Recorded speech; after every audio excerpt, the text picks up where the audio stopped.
Hello bachcho, let's read the question. And the question says that first A part, describe how washing soda is produced starting from the sodium chloride, common salt. Write equation of all the reaction involved. Second one, state whether an aqueous solution of the washing soda is acidic or alkaline. Give reason for your answer. Third option, what is meant by saying the washing soda has the detergent properties. And the fourth one, give two important uses of the washing soda or sodium carbonate. Okay discuss करते हैं। तो इस question के लिए सबसे पहले की concept क्या हो जाएगा? की कॉन्सेप्ट ये हो जाएगा प्रिपरेशन ऑफ वॉशिंग सोडा।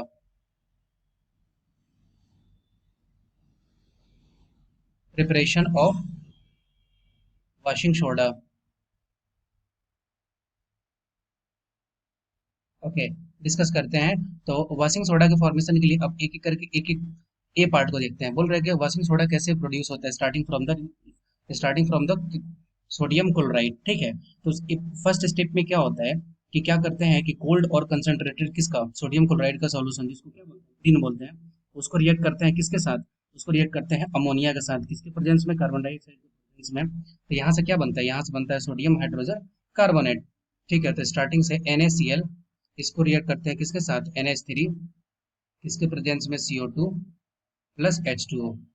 ठीक है, तो यहाँ से क्या बनता है? यहाँ से बनता है sodium hydrogen carbonate NaH CO3 and plus NH4Cl। ठीक है, अब ये जो हो गया इसका नाम क्या है? इसका नाम है सोडियम हाइड्रोजन कार्बोनेट। ठीक है, अब ये सोडियम हाइड्रोजन कार्बोनेट जो आता है मेरे पास, उसको क्या करते हैं कि सेपरेट कर देते हैं बाय फिल्ट्रेशन और उसको करते हैं हीट। अब अगर हीट करेंगे तो यहाँ से क्या होगा? हाइड्रोजन मॉलिक्यूल निकल जाता है, तो यहाँ से हो गया NaHCO3। ठीक है, अब इसको जब हीट करते हैं तो यहाँ से क्या निकल जाएगा? यहाँ से निकल जाएगा तो ये बन जाएगा Na2CO3 और बचेगा CO2 एंड प्लस H2O। ठीक है, अगर इसको बैलेंस करते हैं तो ये कि यहाँ पे क्या लिख देंगे? यहाँ पे 2 से मल्टीप्लाई कर देंगे और यहाँ पे क्या करेंगे? और ये बैलेंस हो गया। ठीक है, 2Na तो यहाँ पे 2Na। कार्बन कितना है? यहाँ पे कार्बन 3 हो गया, तो कार्बन यहाँ पे एक और एक यहाँ पे 2 कार्बन हो गए। ठीक है, और उसके बाद हाँ सॉरी, यहाँ पे 2 कार्बन है तो एक कार्बन CO3 के साथ है और एक कार्बन का CO2 के साथ है। ठीक है, तो अब इसके बाद क्या करते हैं कि अब जो हमारे पास Na2CO3 आया है, सोडियम कार्बोनेट आया है, उसको क्या करते हैं? वाटर में डिसॉल्व करते हैं और इसके कारण से क्रिस्टलाइजेशन होता है। और क्रिस्टलाइजेशन होने के बाद क्या होता है कि 10 मॉलिक्यूल के साथ अगर एड ऑन करते हैं, ये हो गया Na2CO3 प्लस 10H2O। ये क्या बनाता है? ये बनाता है Na2CO3 10H2O। और यही इसी को क्या बोलते हैं? इसी को बोलते हैं washing soda. Washing soda. Okay discuss करते हैं। तो सेकंड क्वेश्चन बी पार्ट में क्या पूछ रहा है? बी पार्ट में बोल रहा है कि जो एक्वा सॉल्यूशन है किसका? वॉशिंग सोडा का, एसिडिक नेचर का है या फिर बेस नेचर का है?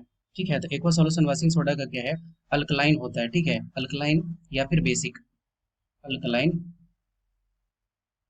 क्यों ऐसा बोल सकते हैं कि अल्कलाइन है? क्योंकि ये जो लिटमस पेपर है वो उस रेड लिटमस को किसमें कन्वर्ट कर देता है? रेड को कन्वर्ट कर देता है ब्लू में। ठीक है, तो ये कौन सा सॉल्यूशन हो गया? अल्कलाइन।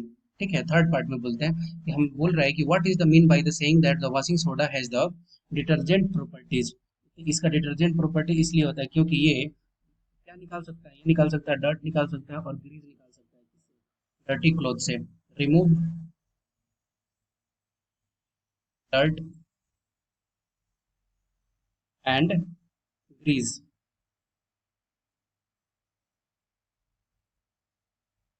From dirty cloth.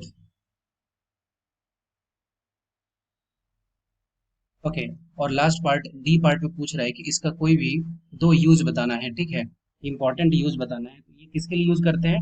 ये यूज करते हैं क्लींसिंग एजेंट के लिए।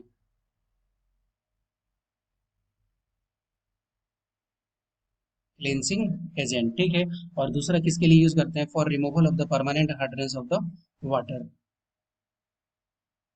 Removal of